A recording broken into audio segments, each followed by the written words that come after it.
I can hear the ZZ Top in here. And then you realize why they're ZZ Top, right? They're pretty amazing. They're amazing. They're like Vegas rock and roll, you know? Wow, I feel like you could play with them too, man. That was cool. Well, thanks. Yeah, so we have a little segment on this show. We have a little segment that you're going to listen, and this is actually the song that's being played on the Indie Darkroom, Skeletons. Skeletons in my closet. Time for you to share skeletons from the closet of Rockstellar with me on Yes.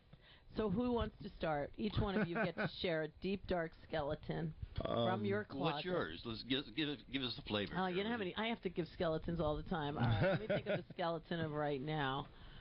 The last one I told was pretty good, but what's a skeleton I haven't told yet? Oh my God. I'll talk about Washington, D.C. Oh, shit.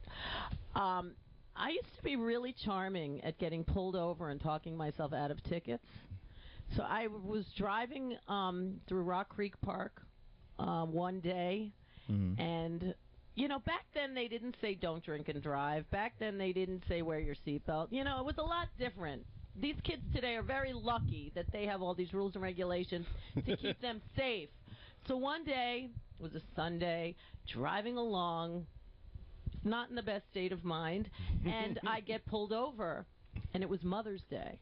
Oh. And I said, "Oh, officer, I'm just running to see my mom, and I just need to just move really fast because, you know, she's waiting for me. I'm so sorry. I'm so sorry." My mother was in New York, and I was in Washington, D.C., and he's like, "Okay, this is a warning," but, you know, so there you go. That was...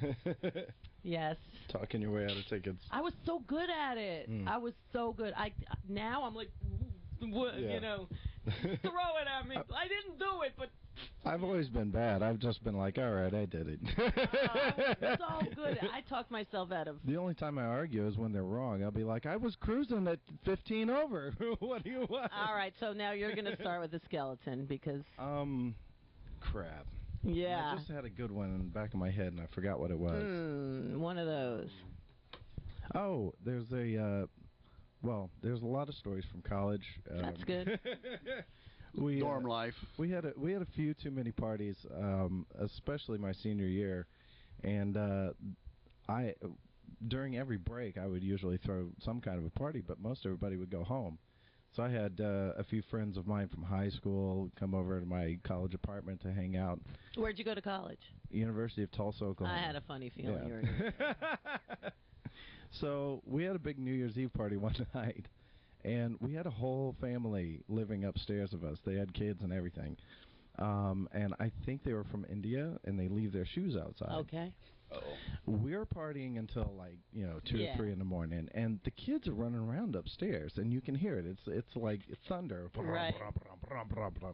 And my friends are like banging on the ceiling, and we got the music thumping, and they're banging on the floor. And so we did this back and forth all night, and finally everybody crashed out. And I wake up in the morning, somebody's knocking on the door, and I come to the door. It's the campus cops. And they said, and this is in the morning. It's not like they got called the night before. They said, apparently we hear that one of your friends might have peed in the shoes upstairs. Oh, no. So I'm not quite sure how we got away with that. I'm sure I lied to high heaven saying, I had no idea. It didn't have anything to do with me. All right. That works.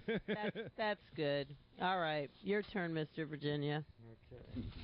Well, back in Virginia, we used to play the circuit, like these sort of bands, these clubs that were out, like outside the city, and a lot of them were not really rock and roll clubs. A lot of them were country places, and these really kind of a rough crowd. And we got booked in this place called the False Alarm, which had been a fire station. So basically, it was like a long room. Just what a great name! What a great. I love that, the False Alarm. But it's a fire station. So the owner was like this former hippie guy, and he was trying to change it from a country bar to a rock and roll bar. So we were like the first rock band to show up there. We get there, and it's a bunch of guys, like big lumberjack kind of guys in the plaid shirts, and one after another, just like one fight after another breaks out. The place is just like mayhem, right? So we're sitting there playing, and finally this really bad fight breaks out, and the owner pulls out a gun, and he starts shooting into the ceiling. It's solid concrete, so the bullets are like bouncing around. So at the end of the night, the bass player and the drummer both quit. Sort of the skeleton is that we wanted to get rid of the drummer. We couldn't have planned it better. The only thing was we lost the drummer and the bass player. Oh, man, that is hilarious. So it was like a setup. A setup from heaven. Worked out that way. All right, that's funny. That was the false alarm. All right. Well, now we're talking about bars and drinking. Played at this place. This is when I was living in California, and we played from 9 to 2, so it was like 5-hour gig. Wow. Wednesday through Saturday. And so on the way home, I got pulled over, and the cop said, "Where you come from?" "A bar." "Well, so what do you do at a bar?" "Of course." "So what's the alphabet backwards?" And ever since then, I've been practicing. All right, well, let's do it. I just did it today, actually. My day. The backwards alphabet? Yeah, but I have to